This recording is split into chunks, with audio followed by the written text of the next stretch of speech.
and welcome. This is Corey Angelot. Welcome to the End of Slavery Summit. I'm here with a very special guest, Larken Rose and Amanda Rose. They are outspoken advocates for the principles of self-ownership, non-aggression, and a stateless society. They are also the creator of many articles and videos and even books and now even movies.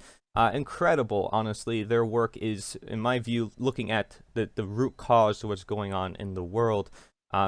Larken Rose, your book, The Most Dangerous Superstition, is something I've lended to many different friends of mine.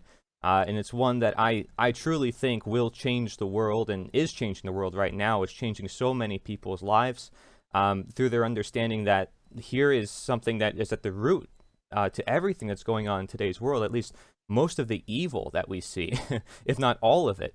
And so I want you to share, a little bit more about these projects you have coming up as we move along in this interview. But welcome to the End of Slavery Summit. I'm glad to have you on as a speaker. I never thought I'd get to speak to you about these topics, but I think you're one of the best to talk about with this because I've seen you in different interviews talking about, Frederick Douglass and some of the abolitionists of the past and how this can relate to slavery, this belief system, the most dangerous superstition you call statism.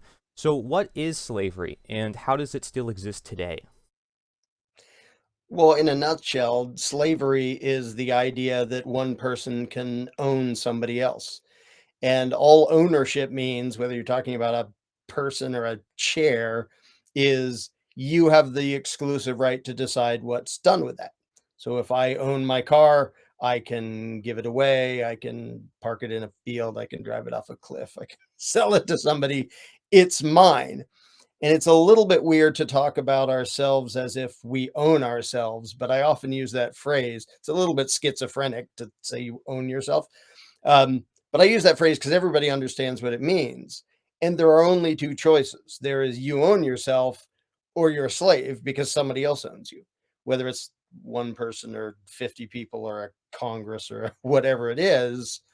Somebody has the right and the final say over what is done with your time and your effort and your body. If it isn't you, that's slavery. It's that simple. Hmm. Okay. Now, what is statism in relation to slavery? Do they have a connection that we need to understand? Absolutely. Statism is just the modern manifestation of slavery.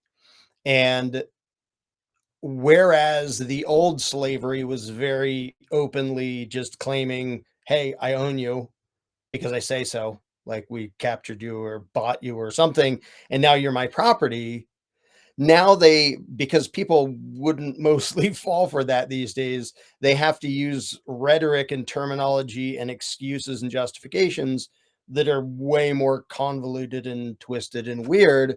And they say things like, well, now I get to steal some of your money because I'm representing you for the common good and yada, yada, yada. But it's still, at the end of the day, it's a bunch of people saying, we get to take the fruits of your labor without your consent, and we'll pretend you consented by like being anywhere on half a continent as if that's consent. But it's basically just a more elaborate excuse for slavery to dupe more sophisticated human beings into accepting it and going along with it. Hmm. Yeah. Okay. And you guys have had personal experiences. I have had personal experiences with this belief system. We're quite outspoken with it. But to the person out there, a lot of people in today's world, they don't know about this belief system and they think slavery has long been gone. So, I like to say that slavery was chattel slavery and there's other forms of slavery.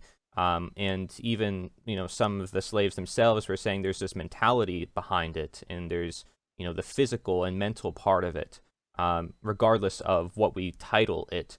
And people like Lysander Spooner were saying that if it wasn't for these political institutions, they basically gave the ability for the chattel slave owners to maintain or intensify that slavery in the very first place. You need a organized monopoly on violence in order to create that scenario. Would you agree with that? Do you have any thoughts about that? Absolutely. I think one way in which my approach is different than the way a lot of people describe it is so many people focus on the slave masters and how bad they are. And yes, they are. and the institution of slavery and how bad it is, and even the institution of government and authoritarianism and fascism and communism and all the different flavors of slavery and human beings dominating each other by force. My focus is on the mindset of the victims of it, way more so than on the mindset of the perpetrators. Mm. Because yeah, there's going to be a handful of power happy psychos, as far as I can tell, till the end of time. That isn't what actually determines what happens. What determines what happens is the mindset of the potential victims.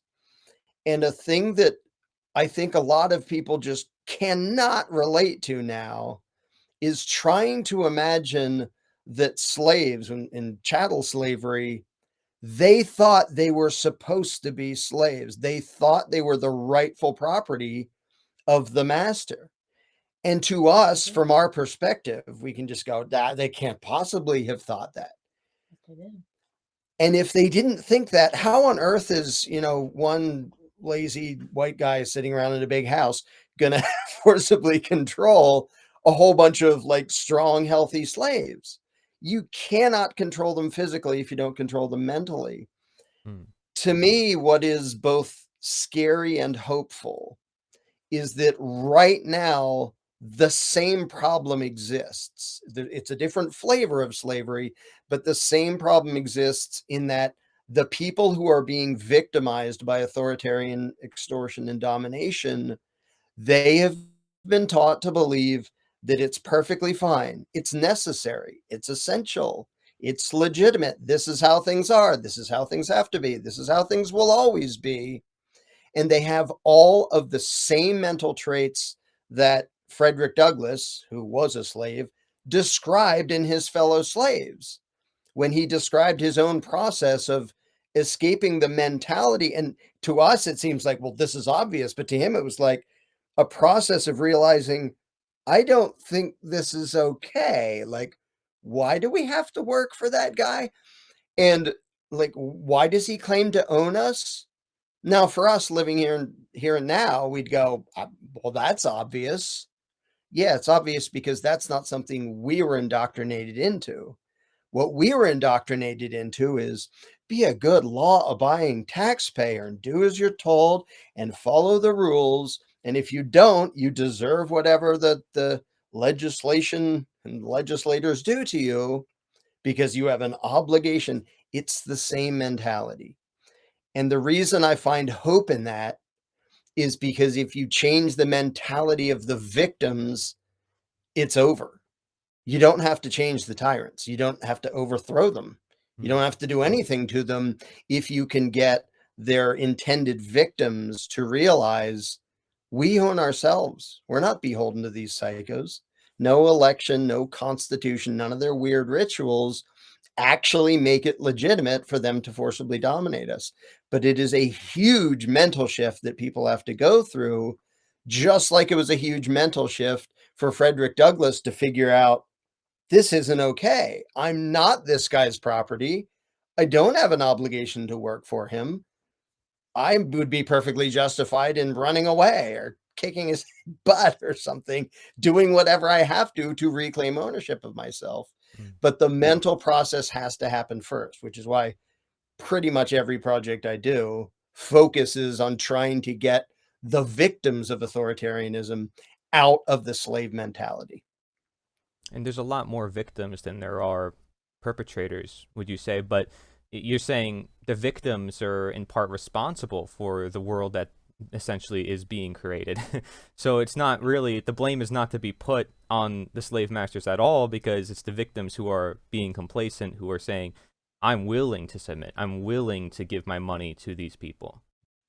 Well, when it comes to blame, there's the essence of malice, like Mm. the tyrants and the slave masters actually are, intentionally doing something nasty, but the victims who go along with it, who are just duped and deceived and brainwashed, they are the ones funding and empowering these tyrants. And if their victims weren't doing that, like you look at every tyrannical regime and you think, oh, the big nasty tyrant at the top. Well, where did his power come from? Where did he get all this money and his tanks and his bombs and stuff? oh, they were paid for by the law-abiding taxpayers, and the trigger fingers pulling the guns for him were the normal people who were who chose to be thugs for the state, whether it's this country or any other country. And so it it's so hard for people to realize, if they're good people and well-intentioned, that they're the problem.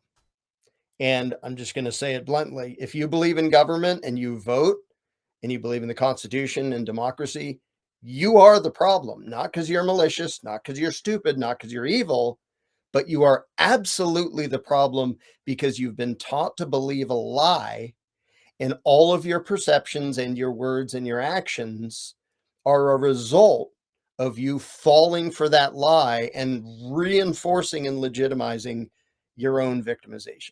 So that's my slightly long-winded answer to that one. So why do people believe in this thing? Like what brought people onto this? If it's sort of like a voluntarily slave relationship, I mean, of course there is some violence for people like us who don't want to be a part of that system, but there's a lot of people who do want to be a part of that system, and they want to partake in these rituals, and they may think it's even justified, if not necessary or moral, as a duty to give their money away to these people. So why do people believe that they should?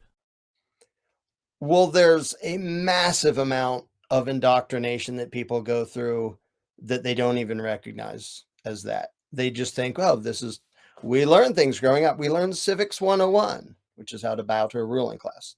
We learn respect authority and obey the rules, which is how to submit your own will to the dictates of an authority. And it's, Or we learn or we learn self-contradictory phrases that we repeat, like consent of the governed, which mm, is actually a logical impossibility. There's no such thing. Hmm. yeah, because if it's consent, then it's voluntary. And if it's being governed, it's coercion. And we're taught these things, and if we think that that's just reality, then you don't recognize it as indoctrination. You just think, oh, well, this is how things are, and good people pay their taxes and obey the law, and yada yada yada. And the amount of indoctrination, the amount of the message of authoritarianism is just everywhere, but I don't know anybody who notices it until after they've given up the belief in authority. And then they notice it everywhere. They're like, how did I not notice? It's just, we're just bombarded with it everywhere, from all sides, from the parents, from the teachers, from the politicians, from the cops, from the bureaucrats, from the media, from pretty much everybody we know, because they all believe the same status stuff. So we think we're growing up as these, learned, thoughtful, independent thinking beings. And no, we're not. Like, we are massively indoctrinated, which is why it's such a slow, uncomfortable process for so many people to get out of that. Because if you come up to somebody and you say, your view of reality and the world and society is completely upside down and you're accidentally supporting evil, nobody's going to want to say, yep, that's me. I'm the bad guy. I'm doing the wrong thing. I'm the idiot. I'm the gullible moron who fell for something evil. They want to imagine that, well, you're just extreme or weird or something, because I can't be the problem. And the trouble is, until people can consider the possibility that they're accidentally being the problem, they're going to keep being the problem. So what if Oh, people think this is kind of extreme? What if they think, well, what you're saying, well, all authority, well, what about the founding fathers and what they were talking about? They were sharing the same message of, well, we need to educate the public, and that's the way they attained their freedom. And, a lot of people look at it like, wow, well, we need to restore what they gave to us because, they were creating a small government just for basic functions like protecting the people. Do you think that's a justified notion of looking at reality and them saying, well, this doesn't seem practical. It's never been used in history, and although the founding fathers had slaves, they were against it. They were just trying to move there. It's it's so funny to me how people automatically jump to the question of practicality when their moral assumptions are challenged. And it's a little bit cliche, but I like to use the example of, if somebody's saying, let's end, chattel slavery, and then somebody else says, well, who's going to pick the cotton? It doesn't matter who's going to pick the cotton. Slavery is evil. End it. Now, after it's ended, we can figure out what to do about the cotton. Maybe that industry crashes and burns. Maybe we invent the cotton gin. But that isn't a reason to keep doing evil stuff.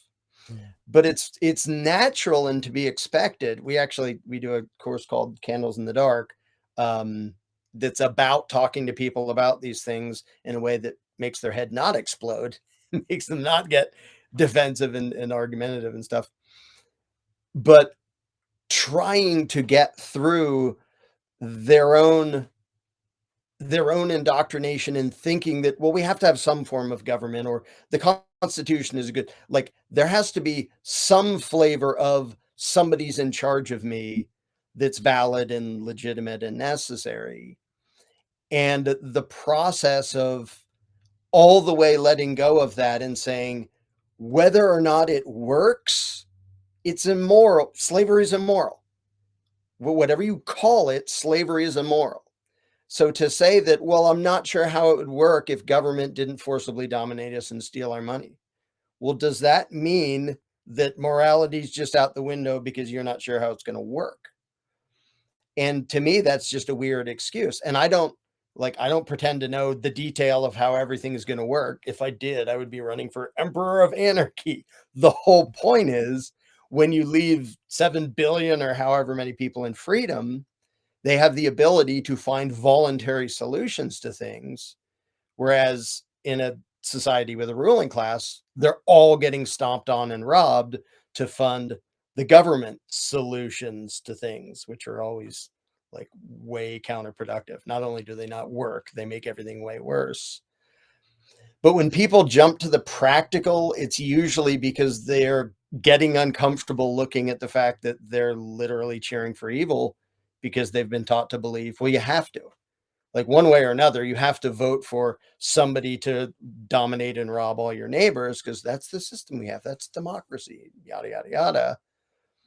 And when confronted with the idea that they're helping to cheer for something genuinely destructive and evil, their brain sort of runs off on the excuse of, well, then tell me how everything will work.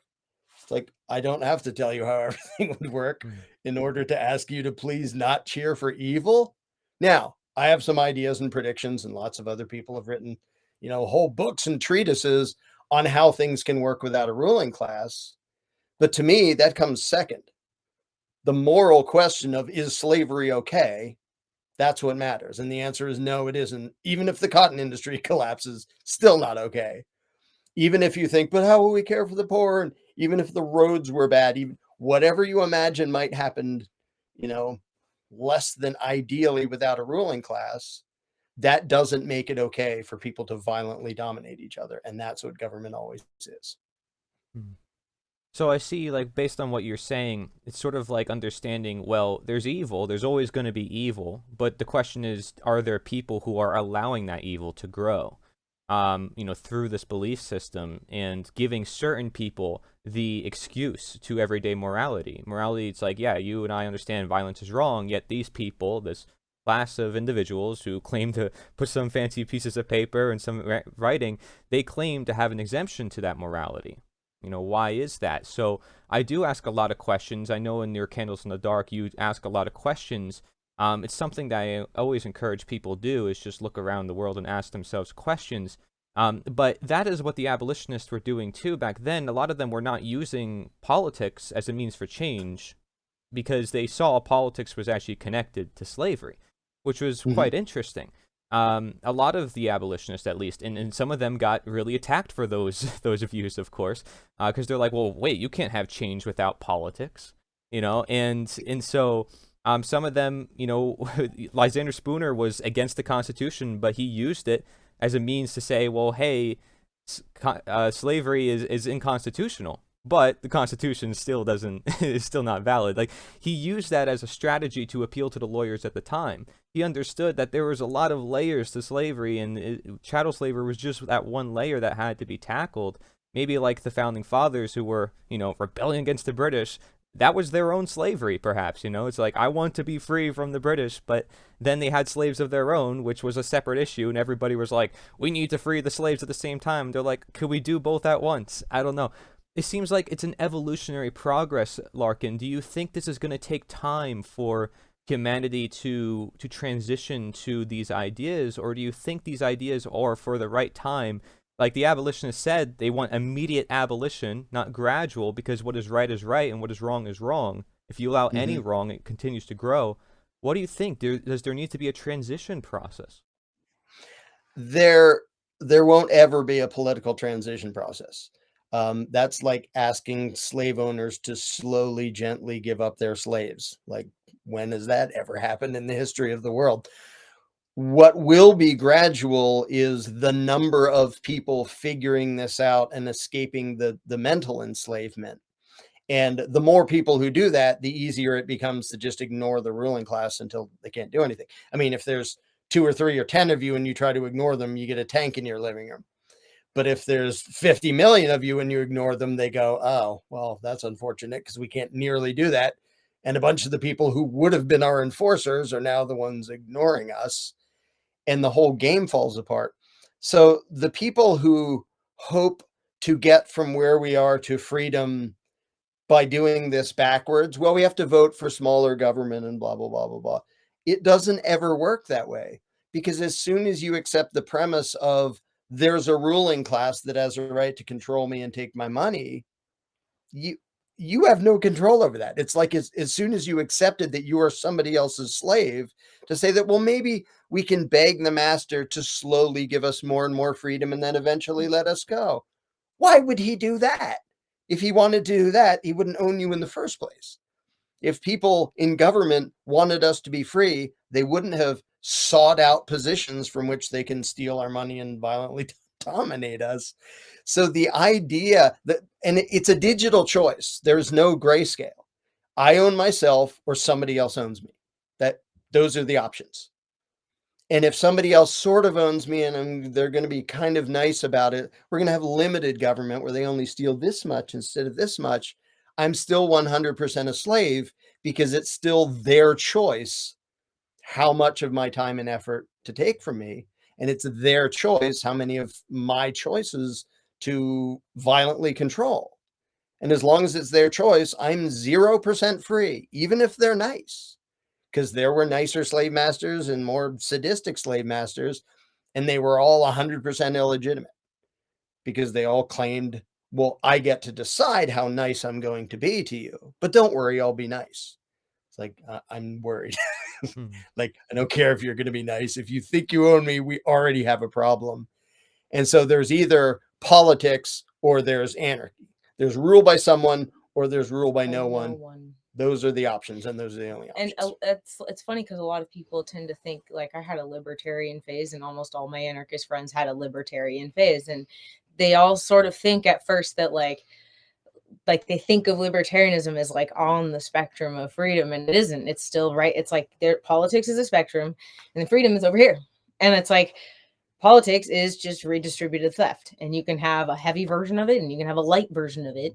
But when libertarians realize they're doing slavery light, and it's a lose game either way, and there's no freedom attained through that method, then they just leap off and they go to anarchism. It's not that libertarianism is on the way to it, it's that some people pass through that in their thinking temporarily because they're trying to grasp for something outside of the box they know is wrong. And that's the first thing they kind of go to, because they go, well, yeah, like you said, it's like an evolution. They go to, well, okay, well, that looks better, certainly. And I went there first. And then it was like, wait a minute, though.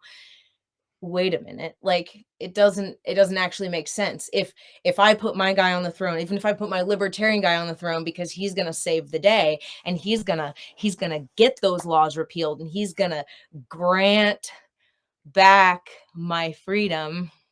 Gonna tell me I'm allowed I don't to know be how many free. times I have to spell this out for people, but man, if it has to be granted to you, if you have to wait for it to be given to you, if you have to ask for it back, if it has to be petitioned, it is not freedom. And so that is why when people really have the breakthrough, they have a real breakthrough. They don't tend to go backwards from being a full voluntarist or liberty-minded person, because they're off the spectrum. They finally realize, whoa, this whole thing is rearranging theft. That's really all it is. So it has to sit on top of coercion at the end of the day. And so all I'm doing is doing a light version of that and pretending I'm not, when I'm doing the libertarian version of it. And to be fair, you mean the political libertarians, not libertarian. capital L. Yeah, I mean capital L. Like, you're running for politics thinking our clown needs to be Yeah, on the add our throne, because clown if to we the get our circus. third party, and by golly, we'll be granted our Right. freedom. Like, that's not how freedom works, baby. That's not One how of it the works. one of the most awesome things I read from Frederick Douglass, I read his autobiography, a number of his works, while I was in prison for not bowing to the IRS, which is interesting thing to read. Read about slavery while you're in a cage for not paying money to your master. But one of the most amazing things was reading his account of how at some point the master said, I will let you go and work for other people, and I'll even let you keep a little bit of the money. Of course, I get most of it and I decide how much I take, but I'll let you go work and earn money of your very own. Aren't I generous?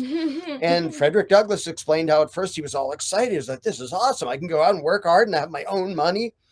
And then he realized this is worse than just direct slavery, because it's me pretending that he's being nice to me. Well, if I'm entitled to any of it, I'm entitled to all of it. Like, it's my work.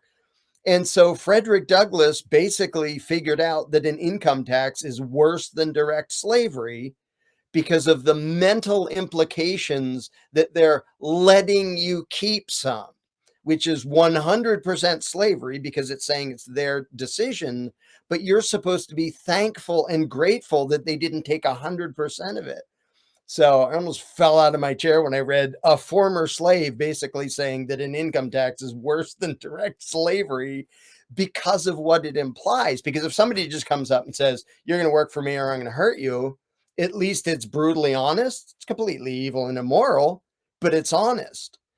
But if they say, oh, we're just going to take some of you, we'll decide how much we take, but we'll let you keep some. It's like the carjackers. I'm going to let you keep your wallet. I'm taking your car, but I'm so benevolent that I'm going to let you keep your wallet.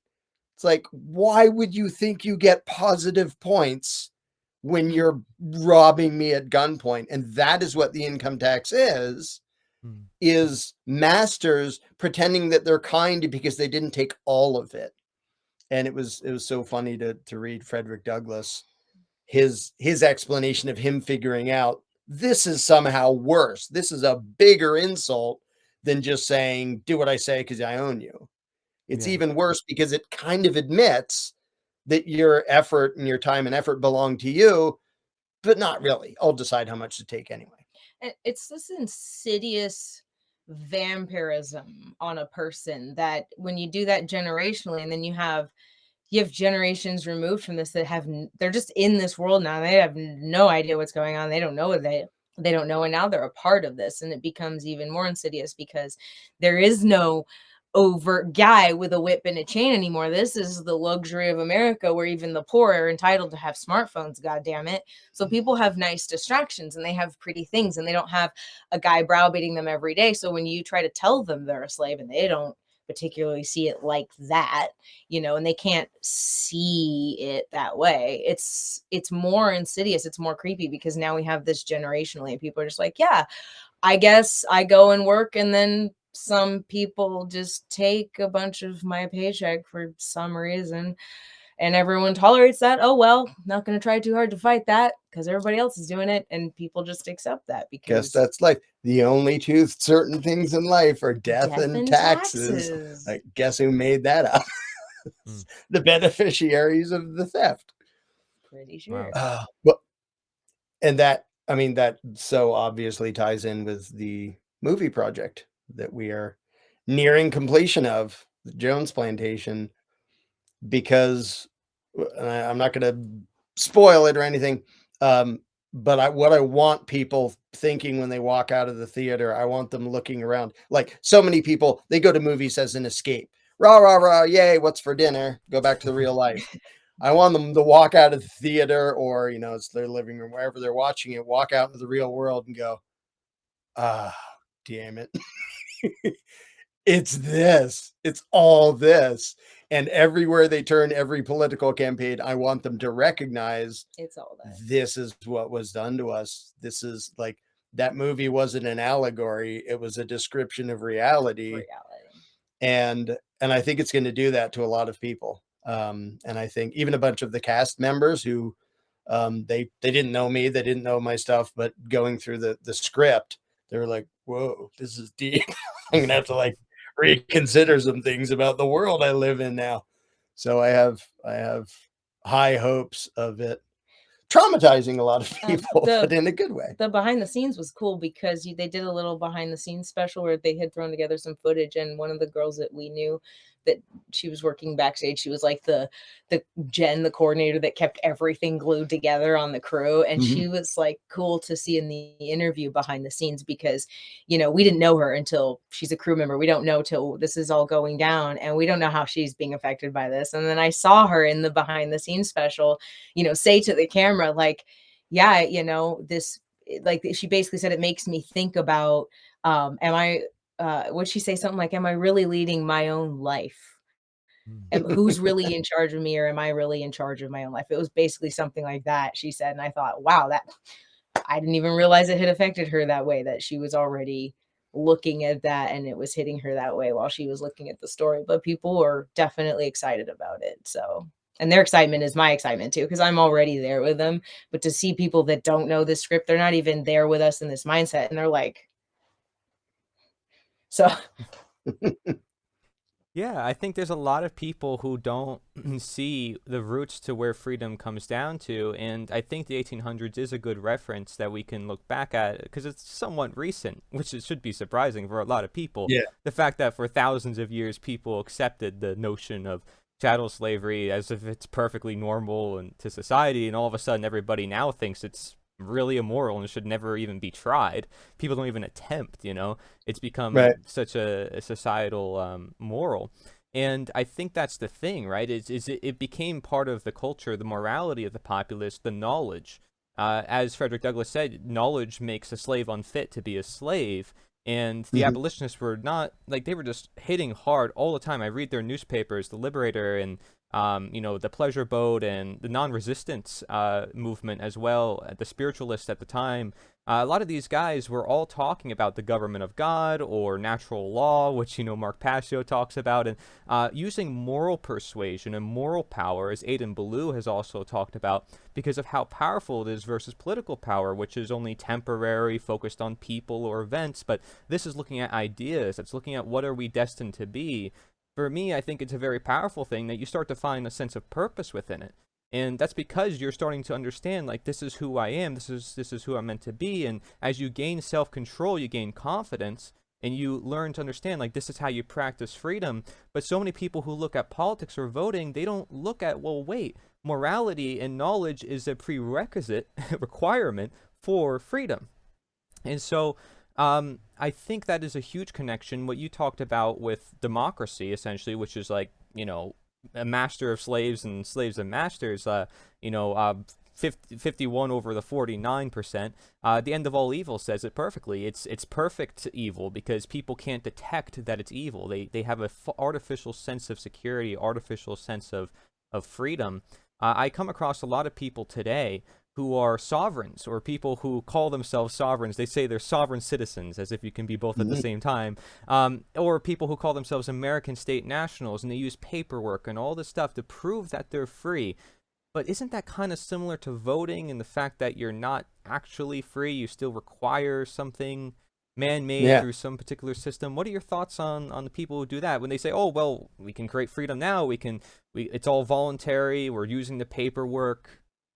Yeah, all of that, and I came face to face with a whole bunch of that years and years ago when I was having my adventures with the IRS. And my adventures with the IRS was purely about a legal issue, even though I was already a voluntarist.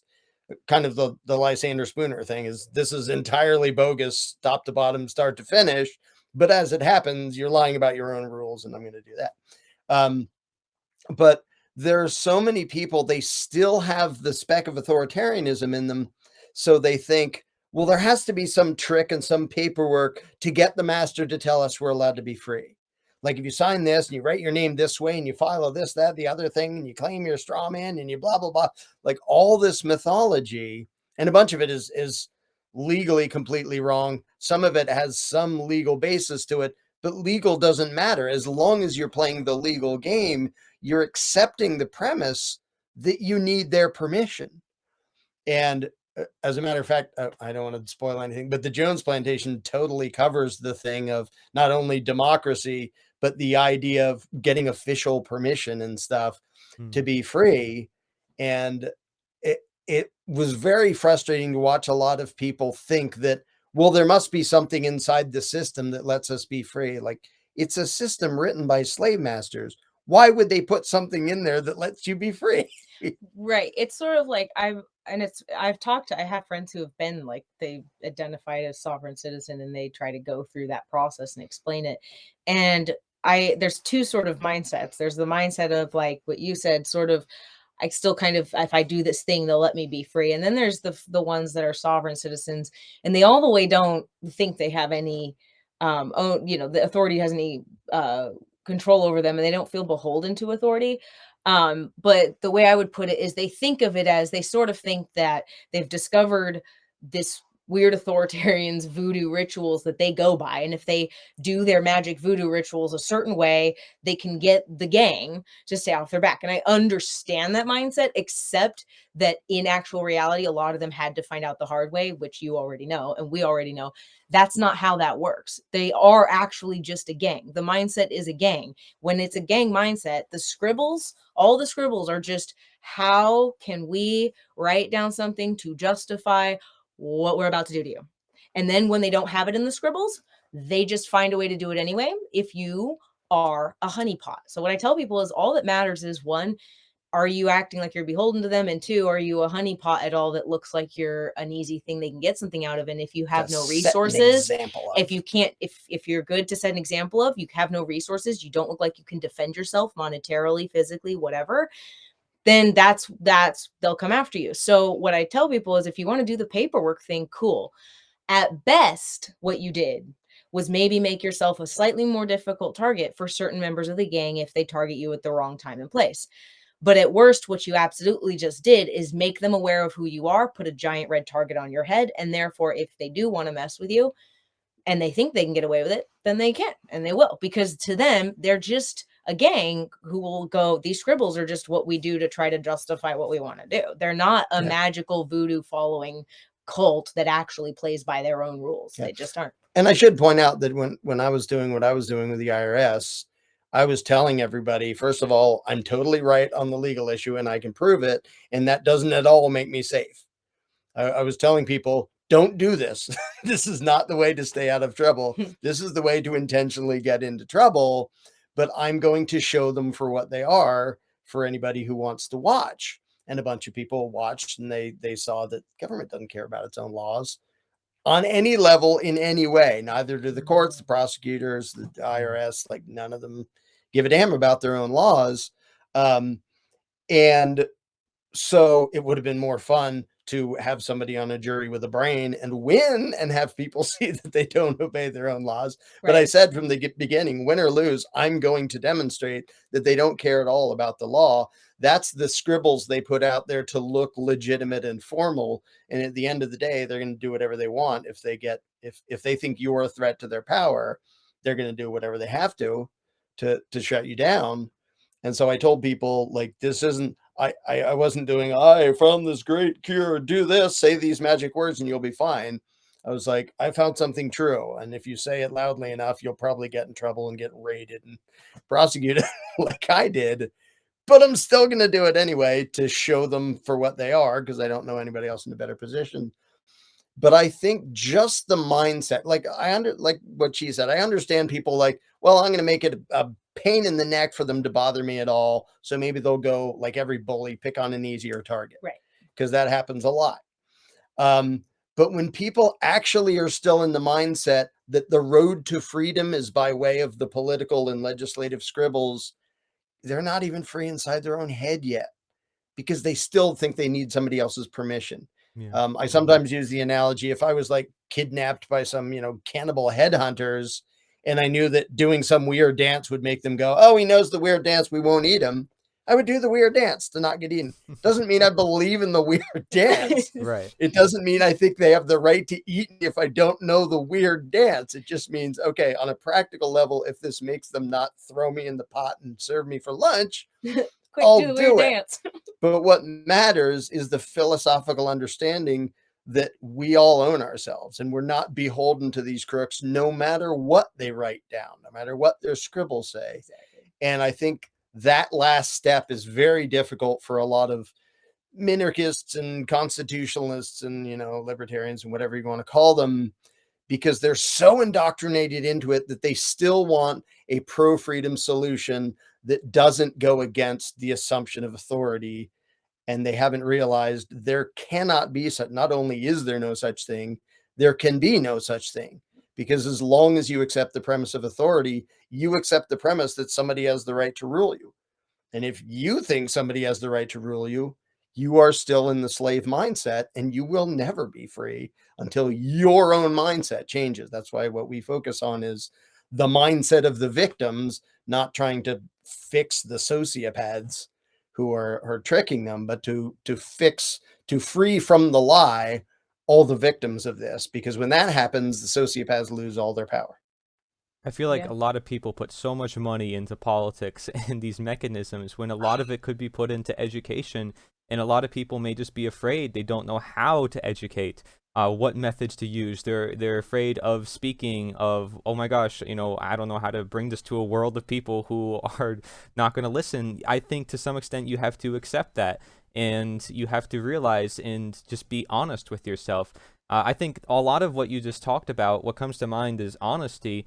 Honesty, I think everything comes down to whether it's following your own conscience as opposed to following someone's orders just because they tell you to do so, or it's doing the paperwork versus not, because paperwork is not the honest path to freedom. Freedom is freedom. Truth Yeah. is truth. Do you need that medium, that man-made medium, to represent this natural force, may you say?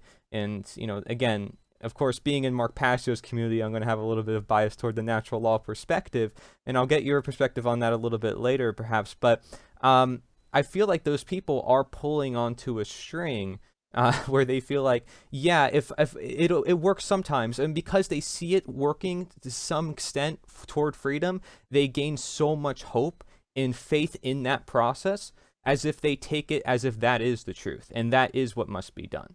When I think Yeah. there's a lot more that could be done than just these rituals or these things that have existed, that have longer existed, like the spoken word and our communicative abilities and you making movies. I mean, I think that is the most powerful. It's going to last forever, and you're not relying on faith or chance of, oh my gosh, if we vote this person office, they'll do this maybe, and then with our money they'll maybe do this, and then maybe through all these other branches and processes it'll happen.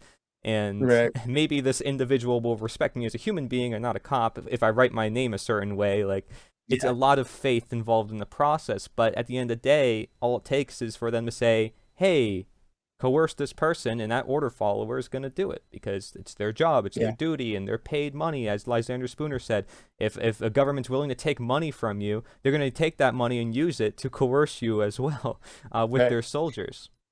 But I would point out that their enforcers are also victims of the lie. Hmm. They're victimizers, they're perpetrators of immoral violence, but they were taught to believe in authority too. And you can see it in the way they talk. And again, after someone is out of that mindset and you look back at it, it's just insane. It's literally insane. But when you're in it, you just think, oh, this is how it is.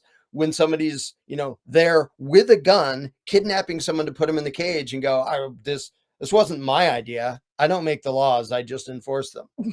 There's this thing somewhere called the law, and I can't point to it because it doesn't really exist, but it's making me beat the hell out of you and drag you off and put you in a cage. But it's not me. Don't blame me. I'm just following orders of something called government that I also can't point to. I can point to some people and you'll see that they're just people. But there's this mythical, magical thing that makes it okay for me to do this.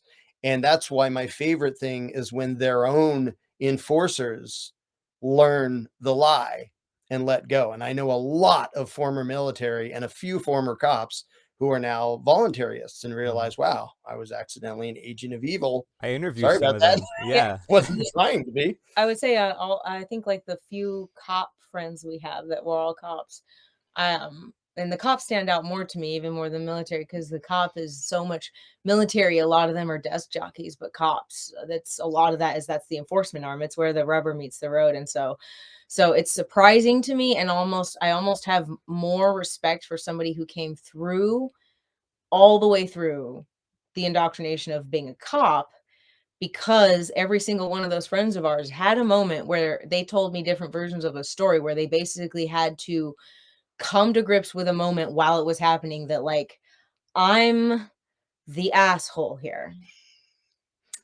I'm on I'm the the wrong bad guy. side Right.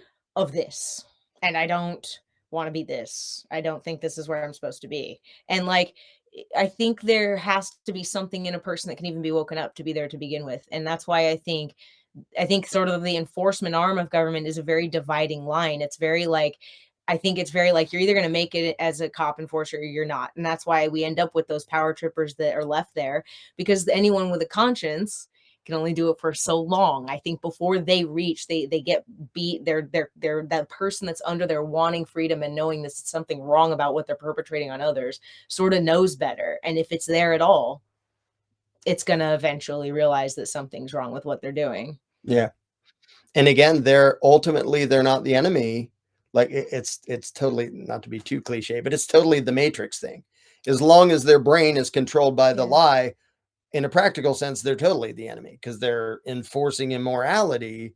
But if their brain can be free from that lie, the lie was the enemy, because most of them are well intentioned. They think they're the good guys. Like if you go back in history to all the nasty regimes, most of their enforcers thought they were the good guys. Right. And that's both really depressing, but also encouraging. Because if they were all genuinely malicious, it's like, well, we're in a world of completely malicious people. We're doomed. I'm going to run off and hide in the hills. Right. But if they're well intentioned but deceived, you can fix the deceived part. You can't fix sociopathy. You can't make an evil person into a good person. You can make a mistaken person into an enlightened person, or you can help them go through that process. And that's when I suddenly got a ton of hope, because quarter of a century ago, I too was playing the political game. I wasn't a voluntarist yet. I was thinking, libertarian, we have to push for the Constitution. I was like, I know this isn't going to work. People don't believe in it. They don't think. The complete morons are out there voting, but I'm going to keep trying. And I felt utterly doomed until I came to the realization that the problem is not in government. It never was. It's between the ears of millions and billions of people who think it's legitimate. And when that goes away, the whole thing goes away. And there is no giant, scary Sauron to overthrow. There's just the one little lie to toss into the flames. And there, we're done. And it's interesting because it's really a description of also the mental thing sort of will show, I think, in reality, sort of how the USSR kind of fell over and, just dismantled. If you sort of pull the thread on the mental sweater of statism, so to speak, you just take one thread and you unravel it.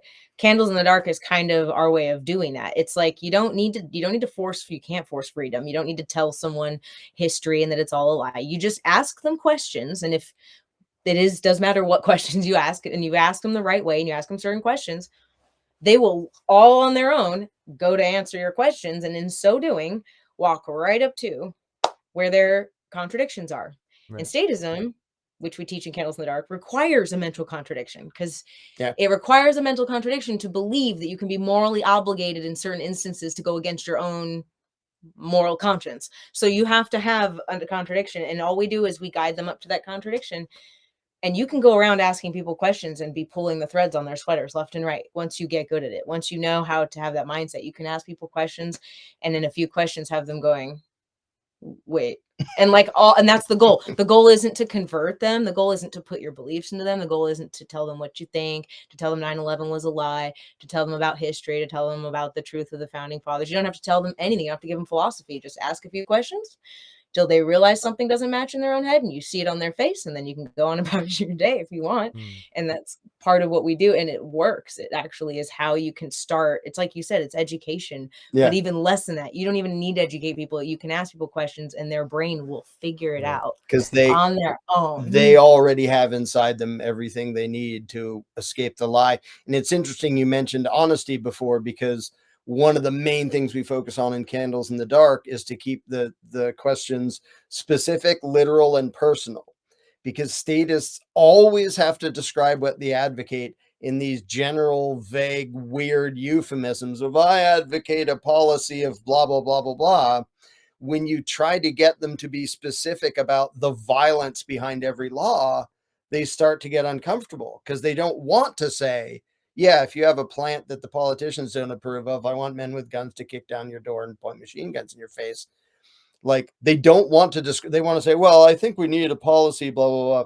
So just getting them to be honest about what they believe is 99% of what Candles in the Dark is about. Because when they have to be on, and we're being like gentle and nice, we're not being argumentative or judgmental, but when they have to be honest and specific about what they believe, they get uncomfortable. Almost every statist gets uncomfortable with his own beliefs, because when they hear it, when it's literal and personal and specific, they start to go, ooh, that doesn't sound good. Is that really what I believe and advocate? And people do it in different ways and at different points.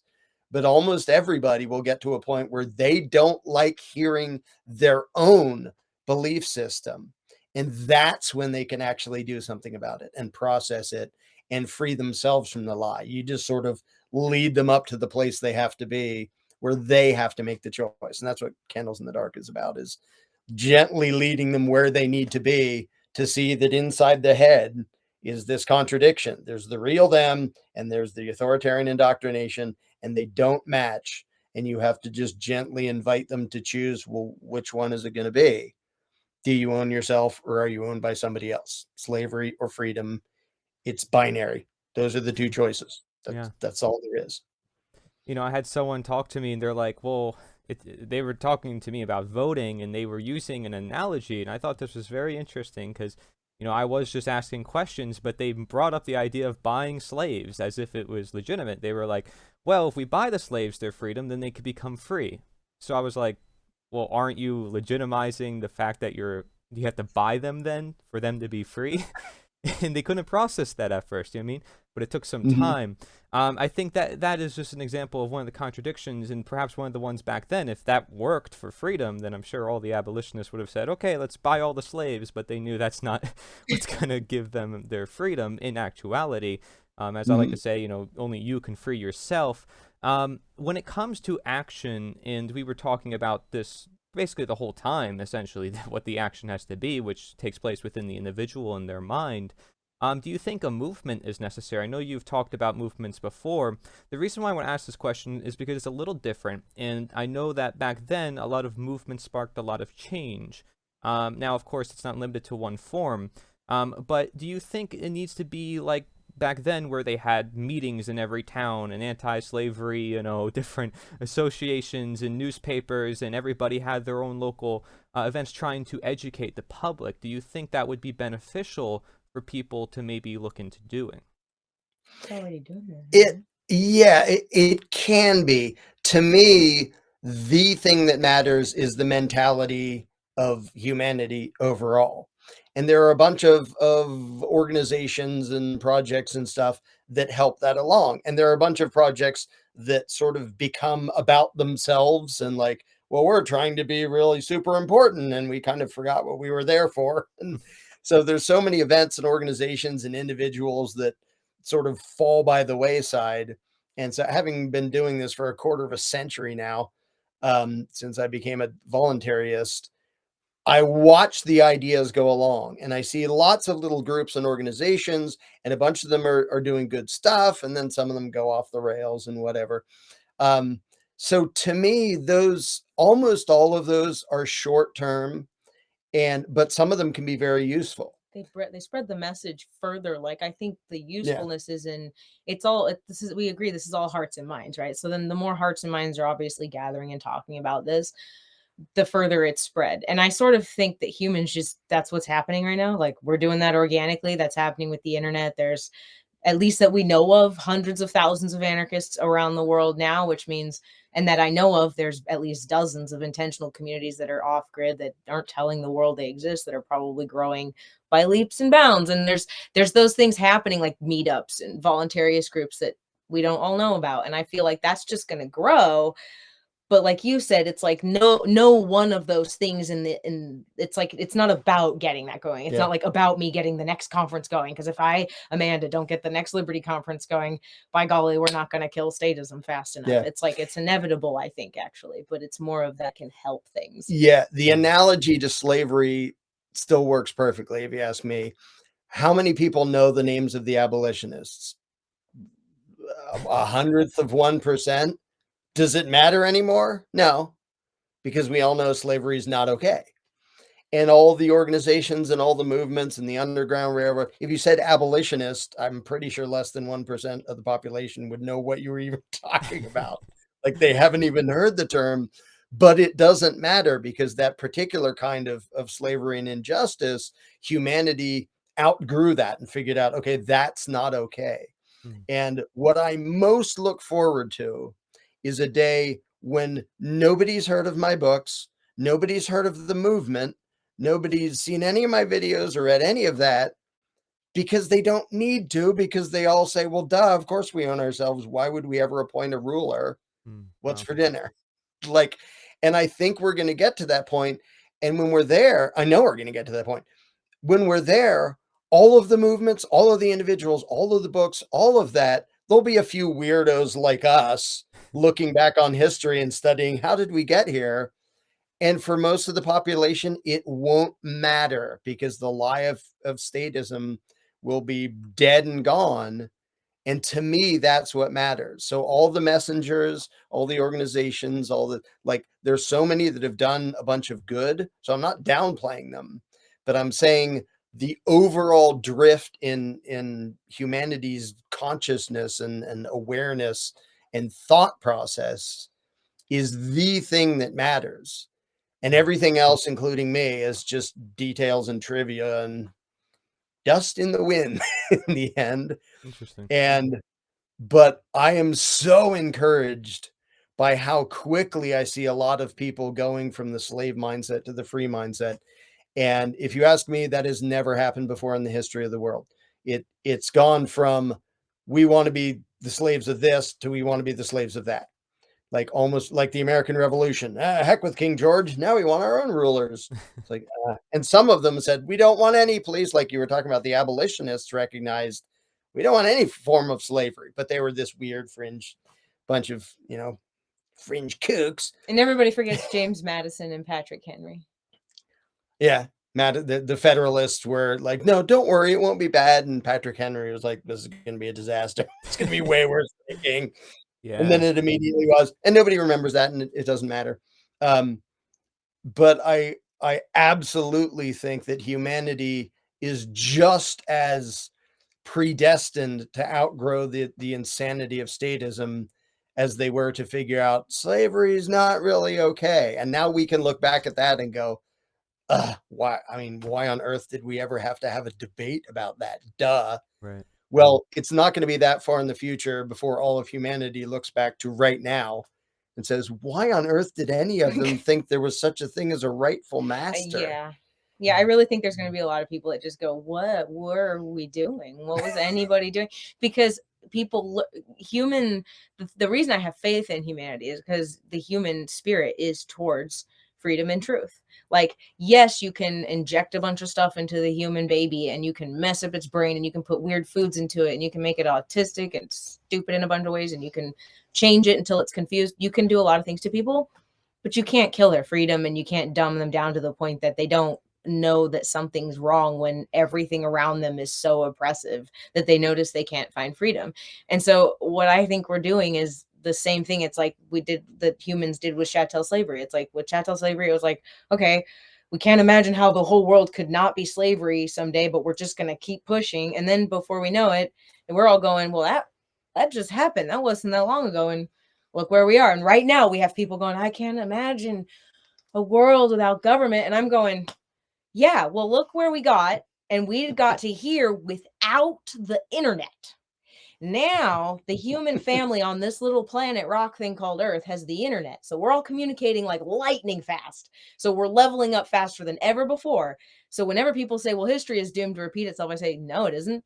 Because when something new in history enters history, it's not repeating anymore. And guess what's new? The internet. That's brand freaking new in history. That didn't exist in the other Good point. empires that got to cycle through. So now we have a way for all of the humans to communicate. Yeah, more knowledge. That's Yeah. incredible.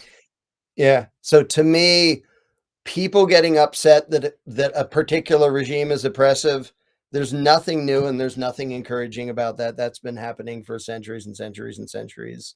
What is encouraging is the number of people who are saying it isn't just for this regime, it isn't just these regimes, it's the idea of having a ruling class that is the problem.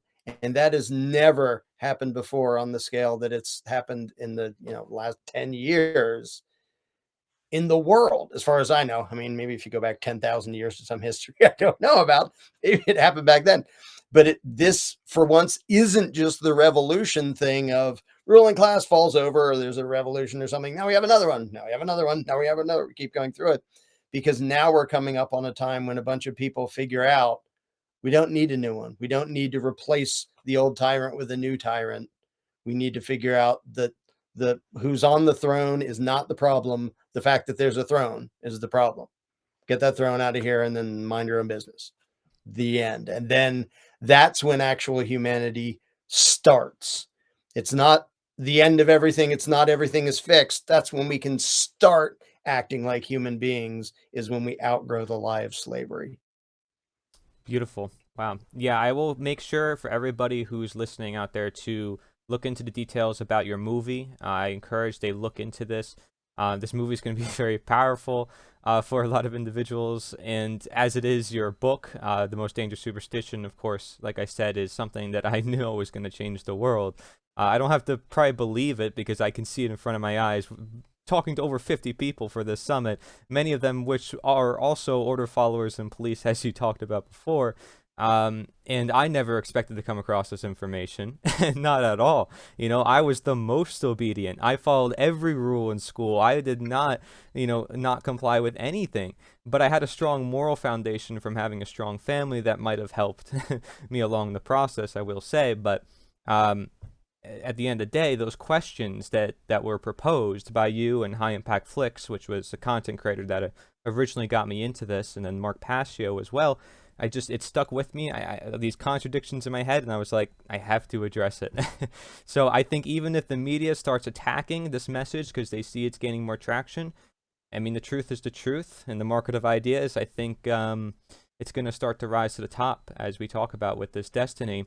I know that a lot of other ideas may enter the sphere. Like a lot of people have a lot of philosophy debates about different forms of anarchism, etc. But I do think the morality is always going to, I think take the top. But I would like to get, as a final conclusion question, your thoughts on sort of natural law.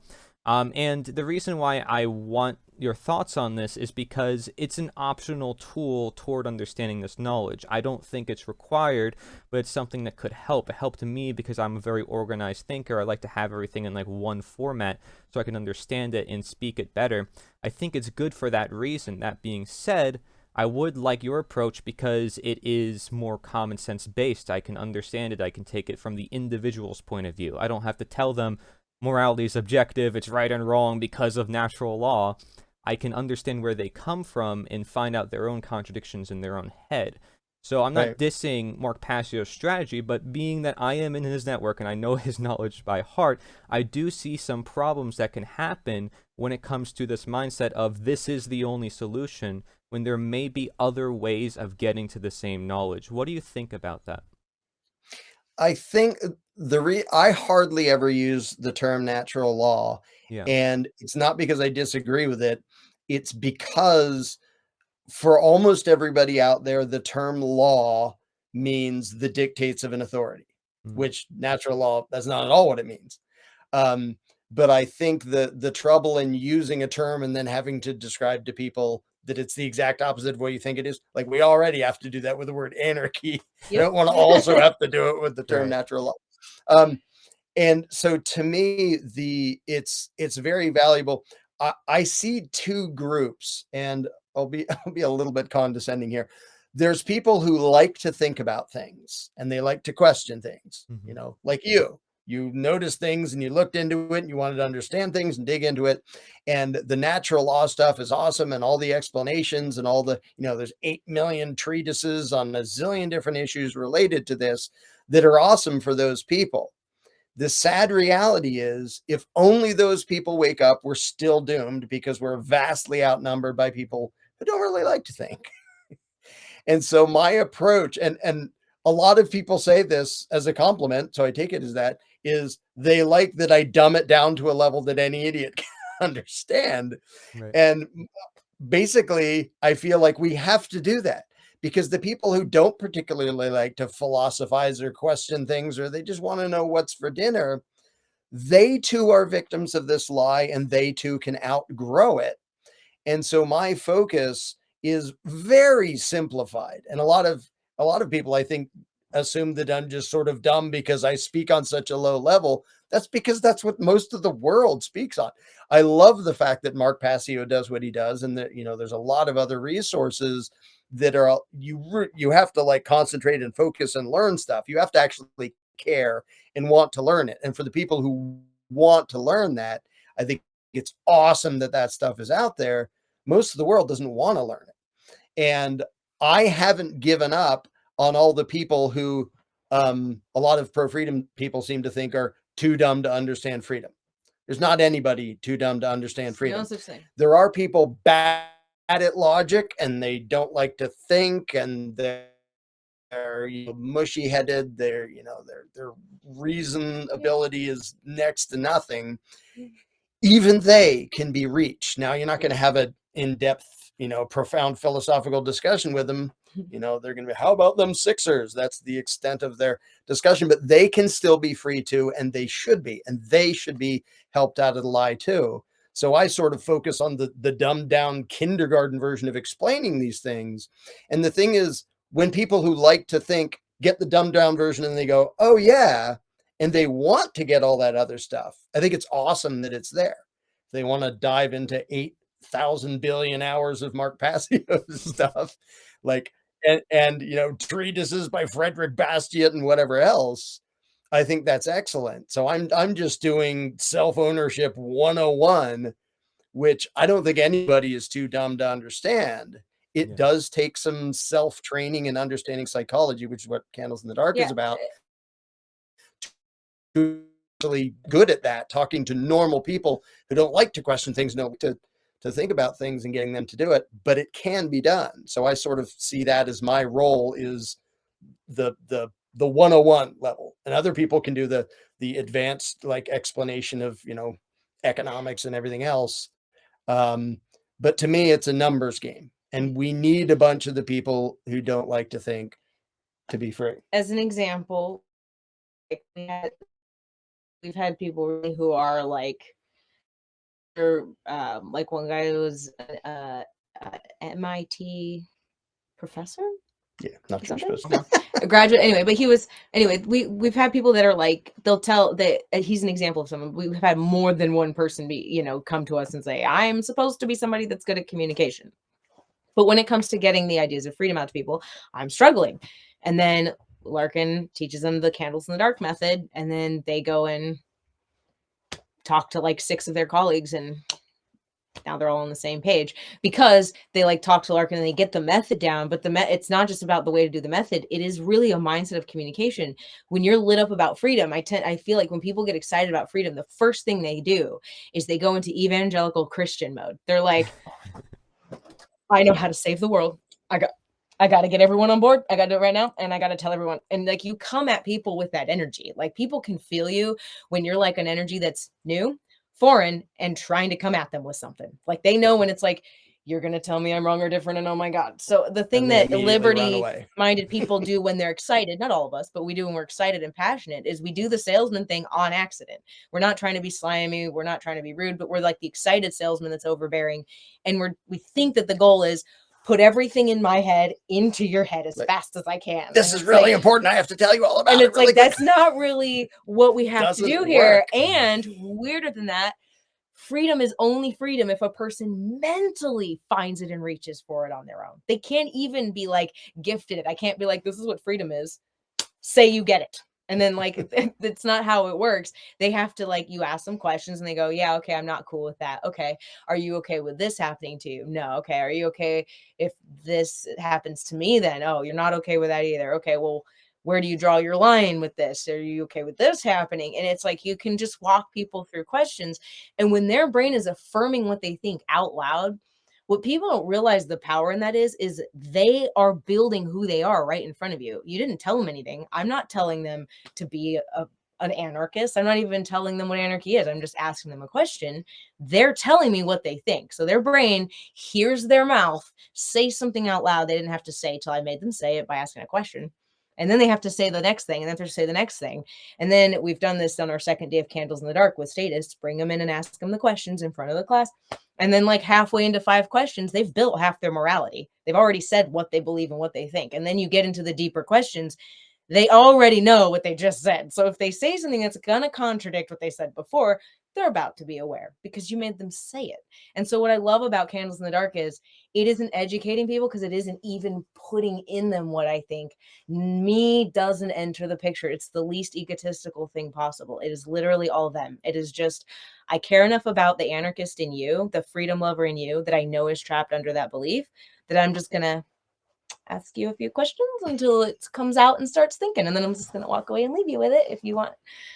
And that's kind of what we do. And it works every time. The cool thing is it works because we're not trying to convert. The working isn't, I got you to believe like me. The working is, I asked them a few questions. And once you paused and went, I realized, oh, we got to the goal. Right. Like I can keep And asking questions, but my work here is yeah, done. yeah. And once somebody gets to the point where they're questioning and thinking about it, then they're sort of self-driven. Then they can, look up natural law or whatever they want and delve as deep as they want to delve, because then they're looking for it. Most people aren't looking for this. They're like trying to avoid it at all costs. So Candles in the Dark is the gentle invitation to look at it long enough to make people able to go, whoa, this is kind of, I mean, I had that experience. It sounds like you did, where you just, going about your life, you don't know there's a thing. And then you start to see bits and pieces, and then nobody can hold you back from diving in and learning more. It's Right. that first step that matters the most, because after that, you're going to take all the steps on your own anyway. But that first step that you didn't know was there and didn't know you needed to take, like it sounds like you did that. I went through that. She went through, like almost everybody I know went through that, where there's some point at which you're like, wait a minute, I got to sort this out. I have to make sense of it. Once somebody's at that point, cool. Like there's all the resources in the world that they can go look up and Yeah. dive into. But that first step is everything. You're right. And learning how to talk to people is sort of like a practice I've learned. You have to, because I have met a lot of people who want to jump out with so much information, and it's actually made me want to sit back and be like, is that really the best approach? And then, and I see I just observe what people do, and I observe and I listen more than I speak. And as a health coach, I kind of learned some of that too. In my health coaching practice, I can relate sometimes health practices to what you're trying to do, therapy, Socratic method and such. I think it's amazing work, and I encourage everybody looks into it because, like you said, I mean, you really simplify it down for people. The Most Dangerous Superstition, the book, and your movie, The Jones Plantation. You also have a website, right? Is it therosechannel.com? Yep. Yeah. And then the website just for Candles in the Dark is attendcandles.com. Mm-hmm. So you can either get it there, pay once and have it for life, or the Rose Channel is a subscription thing. And people who subscribe there also get Candles in the Dark and a whole bunch of podcasts and a bunch of other stuff. Awesome. Yep. Thank you so much, guys, for joining me, and I appreciate everybody out there for watching as well. Thank you. If anybody wants to see a lot more speakers like this and a lot of free resources, go to nita.one/summit. nita.one/summit. This is the end of Slavery Summit. Thank you very much for watching. Take care.